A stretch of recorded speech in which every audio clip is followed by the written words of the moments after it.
আপনারা দেখতে পাচ্ছেন আমাদের রাজ্য জুড়ে কি হচ্ছে। বলেছিল ভোটের আগে যারা যারা লক্ষ্মীর ভান্ডার পাচ্ছে প্রত্যেকজন এসে ৩,০০০ টাকা করে অন্নপূর্ণা ভান্ডার পাবে। বারবার করে এই কথা বলেছিল, কোনো বাদ বিচার নয়, কোনো কিছু নয়। যে যে মহিলারা লক্ষ্মীর ভান্ডার পাচ্ছে প্রত্যেকেরটা ৩,০০০ টাকা অন্নপূর্ণা ভান্ডার হবে। আজকে এসে গোটা বাংলা জুড়ে ১ কোটির ওপর মহিলার, তাদের আজকে অন্নপূর্ণা ভান্ডার বন্ধ হয়ে গেছে। অন্নপূর্ণা ভান্ডারের জন্য ১২ পাতা ১৩ পাতার ফর্ম ফিল আপ করা হয়েছে।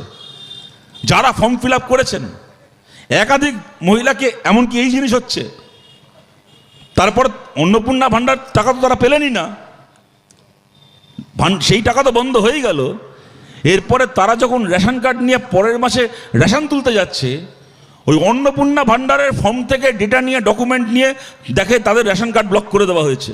রেশন দোকানে গিয়ে শুনছে, রেশন দোকান বলে দিচ্ছে আপনার কার্ড কালো হয়ে গেছে, আপনার নামের পাশে আপনার কার্ড ইনঅ্যাক্টিভ হয়ে গেছে, ব্লক হয়ে গেছে। কেন না, অন্নপূর্ণা ভান্ডারের ফর্মের জায়গা ছিল যে বাড়িতে কোনো 2 চাকার বাইক আছে কিনা, স্কুটার আছে কিনা, তার হয়তো কোনো ছেলের কি তার বরের হয়তো একটা 2 চাকার একটা বাইক আছে, তার ছেলে হয়তো এখন সুইগি জোম্যাটোতে খাবার ডেলিভারি করে কি অ্যামাজন ফ্লিপকার্ট ডেলিভারির কাজ করে, বাড়িতে তার 2 চাকার বাইক আছে, সেই মহিলা সেটা লিখেছে।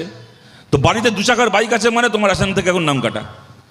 বাড়িতে ফ্রিজ আছে কিনা ফর্মে জানতে চেয়েছিল, অন্নপূর্ণা ভান্ডারের ফর্মে লিখেছে আমার বাড়িতে ফ্রিজ আছে। তো বাড়িতে ফ্রিজ আছে মানে তার অন্নপূর্ণা ভান্ডার তো সে পাবেই না, এমনকি রেশনে বিপিএল তালিকা থেকে নাম বাদ চলে যাচ্ছে। গোটা বাংলা জুড়ে এই জিনিস ঘটছে, আপনারা দেখতে পাচ্ছেন। পঞ্চায়েত এলাকায় সার্কুলার করলো 233 টাকা করে বাড়ির ট্যাক্স, ওটাকে নাকি 1200 টাকা করে দেওয়া হবে যে কোনো দিন। বিক্ষোভ হলো, শুভেন্দু অধিকারী ঘোষণা করলেন যে আমি অর্ডার দিয়েছি পঞ্চায়েত দপ্তরকে ওই সার্কুলার আপাতত ফেরত দিতে হবে। আপাতত ফেরত দেওয়া মানে গাছ বাদে কালাবাদ চালু করবে। এটা 5 বছরের বাচ্চাও দেখতে পাচ্ছে। দেখুন 60 বছর পরে 70 বছর পরে যবে থেকে বিধানসভার ভোট 52 সাল থেকে আমাদের দেশে শুরু হয়েছে, এত বছর পরে আজকে বিজেপি প্রথমবার সরকারে আসলো আমাদের রাজ্যে। দেখুন আমাদের ভারতের মতো একটা দেশে যে সরকারে আসে সে কিছু ক্ষমতা নিয়ে আসে, সে কিছু দায়িত্বও নিয়ে আসে।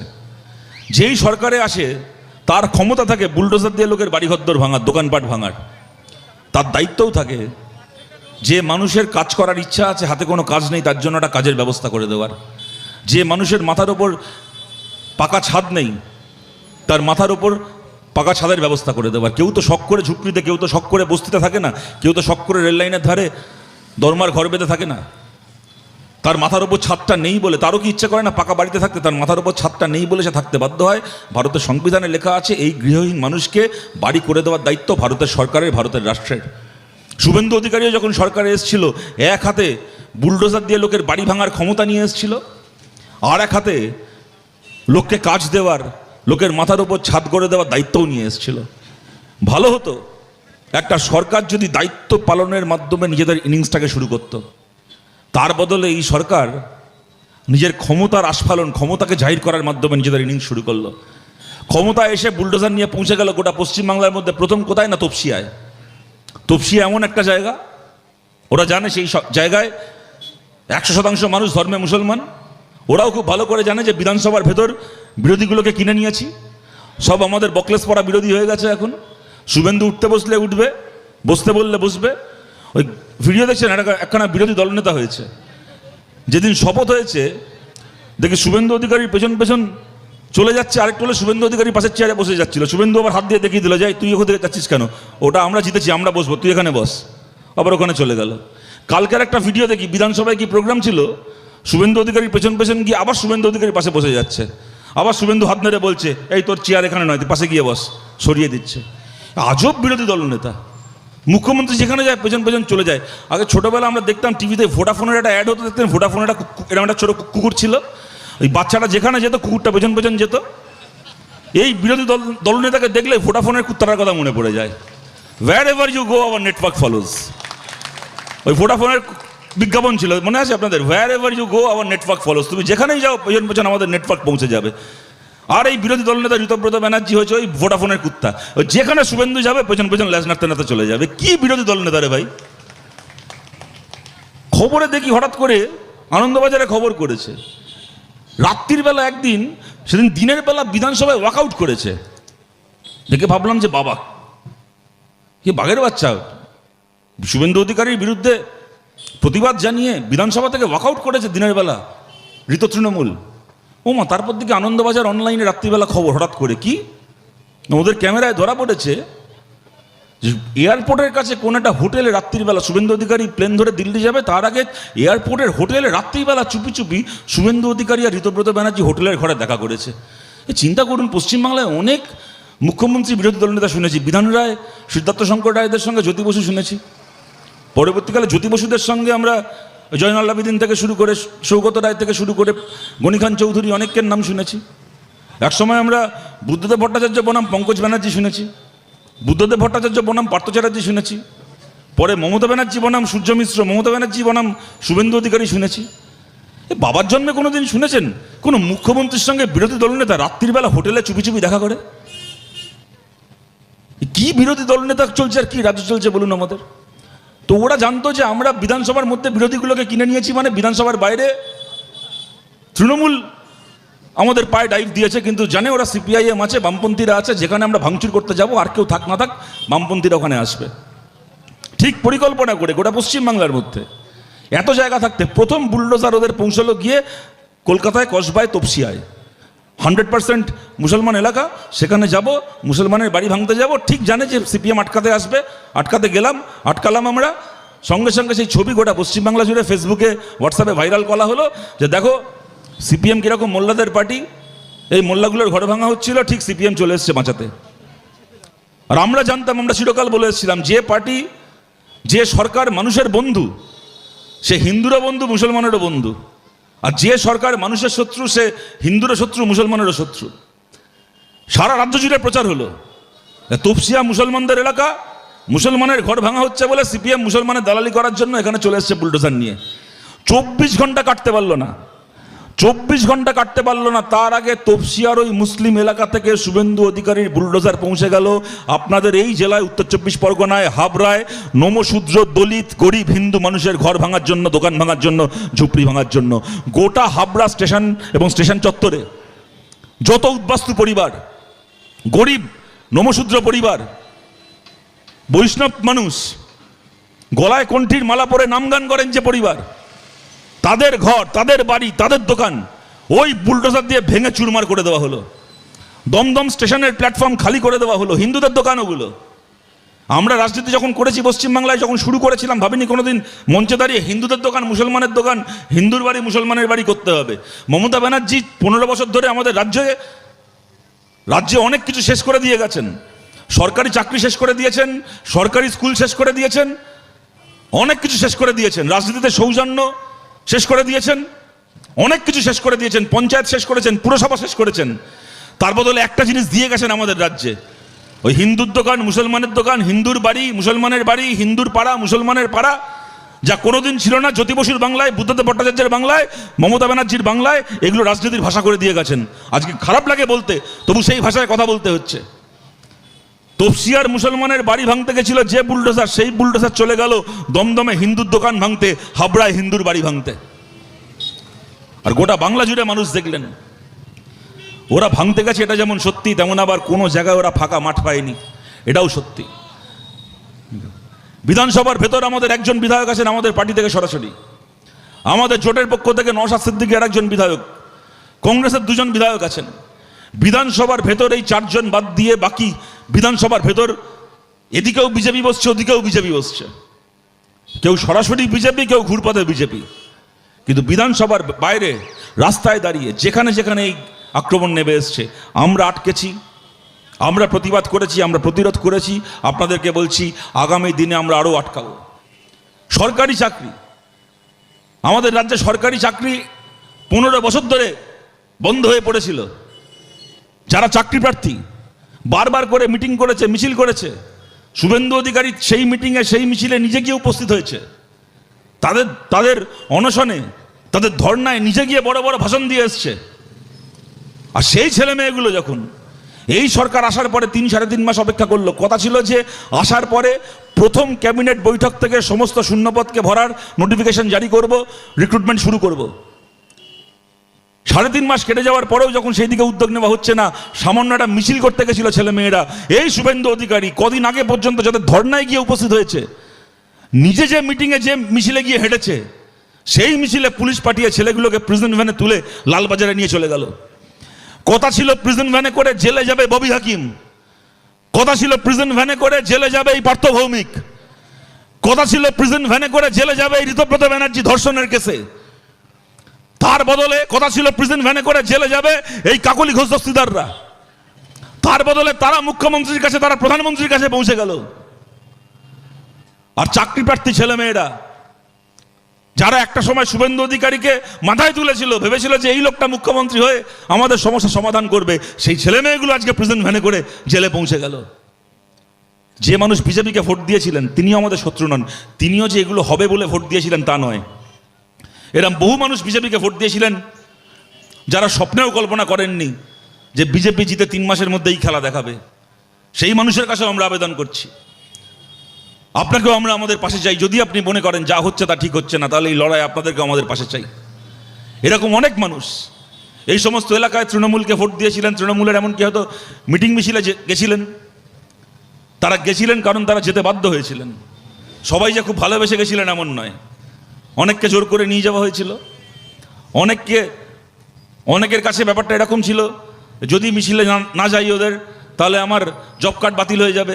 কেউ হয়তো 100 দিনের কাজ করছে মিউনিসিপ্যালিটিতে, তার কাজ থাকবে না। কোনো মহিলা হয়তো লক্ষ্মীর ভাণ্ডার পাচ্ছেন, কারোর মেয়ে হয়তো কন্যাশ্রী পাবে, সেই নাম বাদ চলে যাবে। ন্যায্য হোক অন্যায্য হোক, নানা রকম ভয়ভীতির পরিবেশ ছিল। আমি মিটিংয়ে না গেলে, আমি মিছিলে না গেলে সরকারি সুবিধা থেকে আমার নাম বাদ চলে যাবে, এই হবে সেই হবে, আমার আবাসের টাকা আসবে না বাড়ি তৈরির, এই হয়তো স্টেশনের ধারে একটা দোকান করেছে, আমার দোকান তুলে দেওয়া হবে, রাস্তার ধারে হয়তো সন্ধ্যাবেলা একটা গাড়ি লাগিয়ে রোল চাউমিন বিক্রি করি, আমার সেই গাড়ি নিয়ে বসতে দেওয়া হবে না। এরকম অনেক ভয়ে ভীতিতে যেতে হয়েছিল অনেককে। অনেক মানুষ হয়তো এই কারণে মিটিং মিছিলে গেছিলেন, কারণ চোখের সামনে তৃণমূল ছাড়া এই সমস্ত এলাকায় আর কোনো পার্টি দেখতে পাচ্ছিলেন না সেই সময়।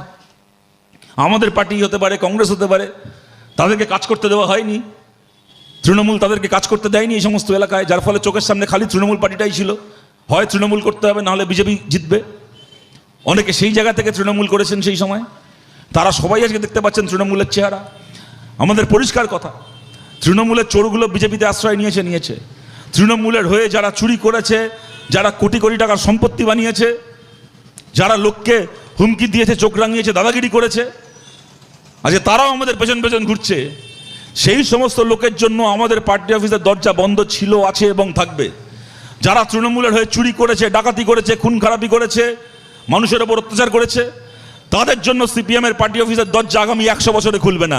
কিন্তু তার বাইরে তৃণমূলের সাধারণ কর্মী সমর্থক যারা চুরি করেনি, যারা ডাকাতি করেনি, যারা মানুষের সঙ্গে খারাপ ব্যবহার করেনি, যারা তৃণমূলের নাম ভাঙিয়ে এলাকায় রংবাজি করেনি, খালি সাধারণ রাজনৈতিক কর্মী হিসেবে তৃণমূলের হয়তো মিটিং মিছিল করেছে, দেওয়াল লিখেছে, তৃণমূলের সবাই গেছে, তৃণমূলকে ভোট দিয়েছে, তার ওপর সাধারণ মানুষের কোনো অভিযোগ নেই যাদের ওপর, সেই সমস্ত মানুষের কাছে আমরা আবেদন করছি, যদি আপনারা মনে করেন আজকের পশ্চিমবাংলায়, আজকের ভারতে বিজেপির বিরুদ্ধে যে লড়াইটা করা দরকার, সেই লড়াই আমরা বামপন্থীরা লড়ছি, তাহলে এই লড়াই আপনাদেরকেও আমাদের পাশে চাই। আপনারা আমাদের পাশে এসে দাঁড়ান। আপনাদেরকে পাশে পেলে বিজেপির বিরুদ্ধে আমাদের এই লড়াই আরও জোরালো হবে। এই লড়াই আমরা লড়বো এবং এই লড়াই আমরা জিতবো। আমার কথা আমি আপনাদের কাছে এই বলে শেষ করছি। আপনাদের মনে আছে, আজ থেকে কয়েক মাস আগে বিহারের বিধানসভার ভোট হয়েছিল, বিজেপি জিতেছিল। তখন মোদি আমাদের রাজ্যে ভোটটা হওয়ার পরেই, যেদিন ভোটটা হলো সেই দিনই ইনফ্যাক্ট সন্ধ্যেবেলা দেখি দিল্লির বিজেপি অফিস থেকে মোদি ভাষণ দিচ্ছেন বিহারে বিজেপির জয় নিয়ে। সেখানে যত না বিহারকে নিয়ে বলছেন, তার থেকে বেশি আমাদের বাংলাকে নিয়ে বলছেন, যে বিহার জিতেছি, এরপর আমরা বাংলা জিতব। সেটা বোঝাতে গিয়ে বলছেন যে মা গঙ্গা বিহার সে হোকে বঙ্গাল মে বহতি হ্যায়, মা গঙ্গা বিহার থেকে বাংলায় বয়ে আসে। সুতরাং বিহারে যা হচ্ছে, সেই ঝড়, সেই হাওয়া মা গঙ্গার সাথে এবার বাংলাতেও আসবে। মোদি ঠিকই বলেছিলেন, বিহারে বিজেপি জিতেছিল, তারপরে মা গঙ্গা বাংলাতে এলেন, বাংলাতেও বিজেপি জিতে গেল। এবার বিহারে বাকিপুরে ভোট হয়েছে, বিজেপি গোহারা হেরেছে। বিজেপির অল ইন্ডিয়া প্রেসিডেন্ট নীতিন নবীন তার নিজের বাড়ির বুথে বিজেপি গোহারা হেরেছে। এবার মোদিজিকে জিজ্ঞেস করছি, মোদি, মা গঙ্গা এখন কোথা থেকে কোথায় বইবে এরপর? যখন বাকিপুরে জিতেছিলেন আপনারা, তখন মা গঙ্গা বিহার থেকে বাংলায় এসেছিল। এবার বাঁকিপুরে আপনাদের অল ইন্ডিয়া প্রেসিডেন্টের বাড়ির বুথে গোহারা হয়েছেন, এবার মা গঙ্গা কোথায় যাবে? এবারও মা গঙ্গা বাংলায় বয়ে আসবে তো? মা গঙ্গা বাংলায় বয়ে আসছে, এবং খালি বাংলা বলে নয়, আসমুদ্র হিমাচল জুড়ে আপনারা দেখতে পাচ্ছেন বিজেপির শেষে শুরু হয়ে গেছে। বিজেপি খালি বাঁকিপুরে হেরেছে তাই নয়, মধ্যপ্রদেশ যেটা বিজেপি শাসিত রাজ্য সেখানে বাই ইলেকশনে হেরেছে, গুজরাট যেটা মোদির নিজের রাজ্য সেখানে জিতেছে বাই ইলেকশনে, কিন্তু গতবারের থেকে 9% কম ভোট পেয়েছে। ওদের সরকারের মন্ত্রীকে পদত্যাগ করতে হয়েছে। গোটা দেশ জুড়ে ওরা ভেবেছিল উপেক্ষা করে, লাঠি দিয়ে ছাত্রদেরকে পিটিয়ে ওরা ওদের মন্ত্রীকে রক্ষা করতে পারবে, কিন্তু ধর্মেন্দ্র প্রধানকে পদত্যাগ করতে হয়েছে। বিজেপির মন্ত্রীদের নামের আগে প্রাক্তন লেখা শুরু হয়ে গেছে গোটা দেশ জুড়ে। এরপরে ইথানল থেকে শুরু করে আরও বিভিন্ন ইস্যুতে বিরোধীরা ঐক্যবদ্ধ হচ্ছে, একজোট হচ্ছে। এলাকায় এলাকায় পাড়ায় পাড়ায় বিজেপির বিরুদ্ধে ক্ষোভ বাড়ছে। আমাদের রাজ্যের দিকে তাকিয়ে দেখুন, আমাদের রাজ্যে আজ থেকে 3 মাস আগে যে মহিলারা বিভিন্ন এলাকায় ঢেলে বিজেপিকে ভোট দিয়েছিলেন, তারা এখন হাতে ঝেঁটা রেডি করছেন, আর 1 মাসের মধ্যে যদি অন্নপূর্ণা ভাণ্ডারের টাকা না ঢোকে তাহলে ওই ভোটগুলোকে আবার ফেরত নেবেন বলে। এলাকায় এলাকায় যে দোকান ভেঙেছে, বাজার ভেঙেছে, গরিব মানুষের ঘর ভেঙেছে, এই মানুষগুলো কিন্তু বিজেপি ঠিক করেছে এদেরকে বাঁচতে দেবে না। আর আমরা কমিউনিস্ট পার্টি আমরা বলছি আমরা কিন্তু এই মানুষগুলোকে মরতে দেবো না, এই মানুষগুলোকে আমরা বাঁচিয়ে রাখবো। এবং এই মানুষগুলো গতবার যে ভোটটা দিয়েছেন এটাই শেষ ভোট নয়, এরা কিন্তু আবার পরের বার ভোট দেবেন।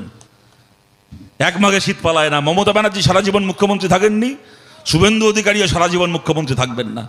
এই পশ্চিমবাংলায় গোটা ভারত জুড়ে আপনারা দেখতে পাচ্ছেন, এই বাংলাতে খালি ওরা রাজনৈতিক ক্ষেত্রে এগুলো করছে তাই নয়, বিরাট ঘটা করে শ্যামাপ্রসাদ মুখার্জির জন্মদিন পালন করা হলো। ব্রিটিশের কাছে 60 টাকা মাস মাইনের চাকরি করা শ্যামাপ্রসাদ, নেতাজি সুভাষচন্দ্র বোসের লোকেদের হাতে মার খাওয়া শ্যামাপ্রসাদ, স্বদেশী ছাত্রদেরকে বেত মারা শ্যামাপ্রসাদ, তার জন্মদিন সরকারের টাকায় পালন করা হলো গোটা বাংলা জুড়ে। আর তাকিয়ে দেখুন এই বাংলার দিকে, পরশুদিন আমরা সাংবাদিক সম্মেলন করে বলেছিলাম, গতকাল বাংলায় দুটো দিন ছিল গতকাল বাংলায়। এক, ইংরেজির তারিখ ধরলে ছিল কালকে 8ই আগস্ট, আদিবাসী দিবস। প্রত্যেক বছর আদিবাসী দিবসের প্রোগ্রাম করা হয় পশ্চিমবাংলায় পশ্চিমবঙ্গ সরকারের পক্ষ থেকে। এটা হয়তো খড়দায় বসে আপনি খুব ভালো করে বুঝবো না যে এটা কত বড় প্রোগ্রাম, কিন্তু গোটা বাংলার যত আদিবাসী বর্গনা আছে, বাঁকুড়া, পুরুলিয়া, পশ্চিম মেদিনীপুর, ঝাড়গ্রাম, ওদিকে উত্তর বাংলার একটার পর একটা আদিবাসী এলাকা, যেখানে আদিবাসী মানুষ, জনজাতির মানুষ তারা বসবাস করেন, যে এলাকায় বিজেপি 2014 সালের পর থেকে জিতছে, এই সমস্ত এলাকায় এই আদিবাসী দিবসের অনুষ্ঠান ছিল শুধুমাত্র একটা অনুষ্ঠান নয়, একটা আত্মমর্যাদার একটা স্বাক্ষর। আদিবাসী দিবসের প্রোগ্রাম বিজেপি বন্ধ করে দিল, শ্যামাপ্রসাদের জন্মদিন শুরু হলো, আদিবাসী দিবসের অনুষ্ঠান বন্ধ হয়ে গেল। তার থেকে বড় কথা কি জানেন? ইংরেজি তারিখ ছিল 8ই আগস্ট, বাংলা তারিখ ছিল 22শে শ্রাবণ। রবীন্দ্রনাথ ঠাকুরের মৃত্যুদিন ছিল গতকাল। বিজেপি আসার পরে পশ্চিমবঙ্গ সরকারের পক্ষ থেকে কবিগুরু রবীন্দ্রনাথ ঠাকুরের মৃত্যুদিনের অনুষ্ঠান আর করা হলো না। বামফ্রন্ট সরকারের আমল থেকে চলে এসেছিল তৃণমূলের আমলে। আমি তৃণমূলকে যতই গালাগাল দিই, রবীন্দ্রনাথের মৃত্যুদিনে মঞ্চে ওই ইন্দ্রনীল সেনকে বসিয়ে রেখে মমতা ব্যানার্জি উঠে গান গাইতেন। রবীন্দ্রনাথ বেঁচে থাকলে আরেকবার মরে যেতেন ওই গান শুনে, কিন্তু তবু আমি বলছি অন্ততপক্ষে দিনটা পালিত হতো, রবীন্দ্রনাথের মৃত্যুদিনটা পালিত হতো। পশ্চিমবঙ্গ সরকার এই বলেছিল না, ভয় আউট ভরসা ইন, আসার পরে দেখলাম রবীন্দ্রনাথ আউট শ্যামাপ্রসাদ ইন। এখন বাঙালিকে এখন রবীন্দ্রনাথকে ভুলে শ্যামাপ্রসাদের পুজো করতে হবে। সুতরাং বিজেপির যে রাজনীতি হচ্ছে, খালি বুলডোজার দিয়ে লোকের বাড়িঘর তো দোকান ভাঙার রাজনীতি হচ্ছে না। আমাদের বাঙালির, বাংলা সমাজের, জনজাতির মানুষের এত বছরের সংস্কৃতি, আমাদের সামাজিকতা, আমাদের ইতিহাস, আমাদের কালচার সব কিছুকে ভেঙে দেওয়া হচ্ছে বিজেপির রাজনীতি। এই রাজনীতির বিরুদ্ধে খালি রাজনৈতিক নয়, সামাজিক লড়াই, এই সামাজিক লড়াই আমাদেরকে লড়তে হবে। আমাদের পার্টির বাইরে এরকম অনেক মানুষ আছেন যারা হয়তো 5টা প্রশ্নে আমাদের পার্টির সাথে যাদের মত মেলে না, 5টা রাজনৈতিক প্রশ্নে আমাদের বিরোধী তারা, কিন্তু এই ধরনের সামাজিক প্রশ্নে, এই ধরনের সাংস্কৃতিক প্রশ্নে যারা চান পশ্চিমবাংলায় রবীন্দ্রনাথ নজরুলের ঐতিহ্য বেঁচে থাক, যারা চান পশ্চিমবাংলার মাটিতে বাংলার আদিবাসী মূলনিবাসী মানুষের সাংস্কৃতিক অধিকার বেঁচে থাক, যারা চান পশ্চিমবাংলায় ধর্মনিরপেক্ষতা বেঁচে থাক, এরকম অনেক মানুষ আমাদের পার্টির বাইরেও আছেন। তাদের সবার কাছে আবেদন করছি, এই লড়াই আপনাদেরকে আমাদের পাশে চাই। আর আমাদের কমরেডদেরকেও এটা বুঝতে হবে, আমাদের কমরেডদের মধ্যে অনেক সময় এরকম সংকীর্ণতা কাজ করে যে কোনো মানুষ হয়তো এর আগে আমাদেরকে দুটো প্রশ্নে আমাদের বিরোধিতা করেছেন, কেউ আমাদেরকে ভোট দেননি, আমাদের দুটো ব্যাপারে সমালোচনা করেছেন, তো আমরা সারা জীবনের জন্য ভেবে নিই সে আমাদের শত্রু। জীবনে কোনোদিন তার সঙ্গে আমাদের যে আবার নতুন একটা সম্পর্ক তৈরি হতে পারে আমরা মাথাতেই রাখি না। কিন্তু আমাদের কমরেডদেরকেও এটা বুঝতে হবে, আমরা যদি চাই যে আমাদের মিটিং মিছিলে লোক বাড়ুক, আমাদের লড়াইয়ের মানুষ বাড়ুক, তাহলে নতুন মানুষ কুমোরটুলিতে অর্ডার দিয়ে তৈরি হবে না, নতুন মানুষ মেশিনে তৈরি করা যাবে না, নতুন মানুষ গাছের ডালে ফলবে না। যে মানুষ এর আগে আমাদের উল্টো দিকে ছিলেন সেই মানুষকেই আমাদের দিকে আনতে হবে, তবেই আমাদের মিটিংয়ে লোক বাড়বে। আমরা মোদির মতো ওই তৃণমূলের চোরগুলোকে আমাদের পক্ষে আনবো না, আমরা শুভেন্দুর মতো ওই তৃণমূলের এই চোরগুলোর সঙ্গে বসে বসে মিটিং করব না। কিন্তু রাজনৈতিকভাবে আমাদের উল্টো দিকে ছিলেন, কিন্তু যারা ভালো মানুষ, যারা গণতান্ত্রিক মানুষ, যারা মানুষের কল্যাণ চান, মঙ্গল চান যে মানুষ, তাদেরকে আমাদের পাশে আনতে হবে। কোনো রকম সংকীর্ণতা, এখানে কোনো সংকীর্ণতাকে প্রশ্রয় দেওয়ার জায়গা নেই।